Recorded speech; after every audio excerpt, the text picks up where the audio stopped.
On se retrouve pour la seconde vidéo qui expose cette fois-ci la maison principale dans ses grandes lignes. C'est parti. Alors,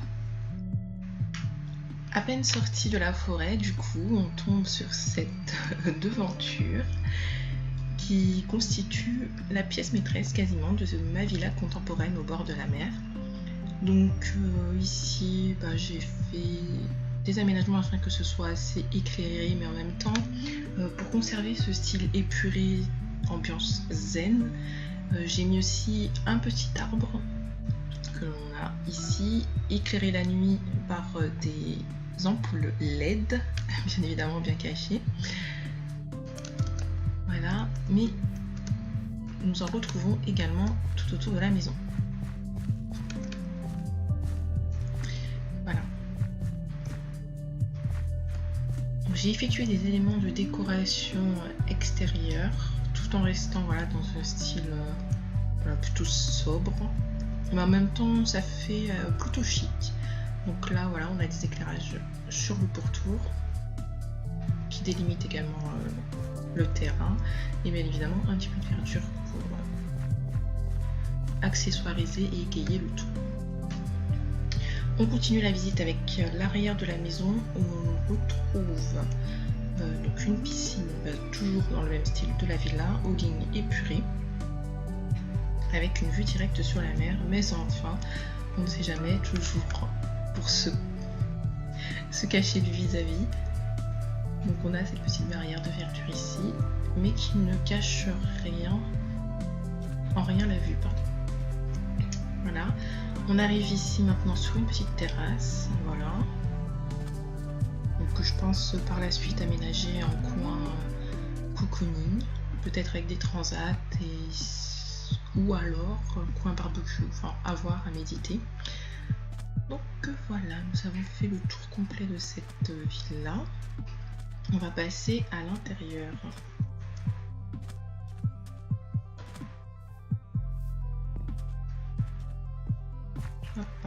Donc on va rentrer par la porte d'entrée et non pas par la porte à l'arrière, quand même, un peu de respect, car il y a un élément à l'entrée qui peut être intéressant. Donc ça fait une petite séparation entre la salle à manger qui arrivera derrière, enfin plutôt le salon, vu que je pense que je m'aménagerai un petit espace pour manger à l'extérieur.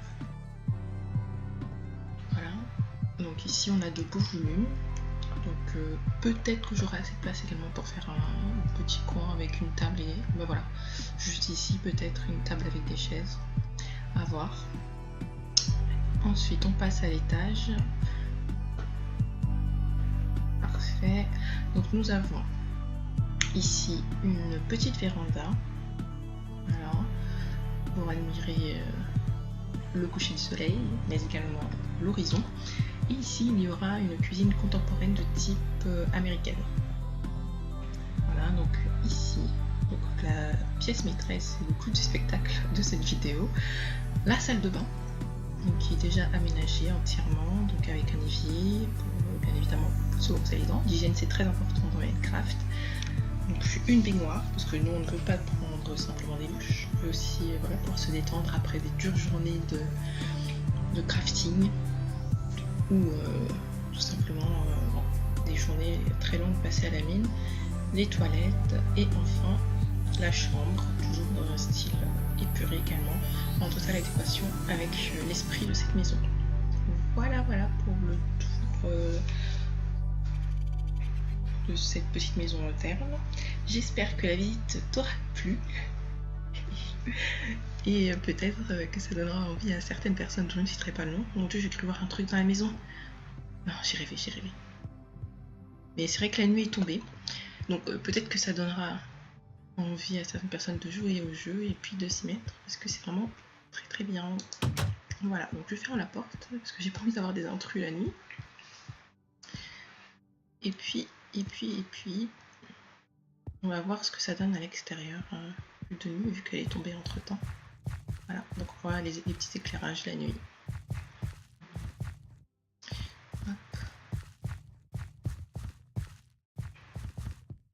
Nickel, bon, j'en rajouterai certainement quelques-uns. aux alentours de la piscine pour la nuit, mais c'est pas quelque chose de gênant parce que c'est vraiment le côté le plus éclairé de toute façon. Donc cette partie, je pense pas la charger plus qu'elle ne doit être. Donc ça restera comme ça, je pense. Et voilà. Je pense avoir fait le tour, ne rien avoir oublié. On se quitte sur cette magnifique vue de l'eau et puis je vais piquer une tête.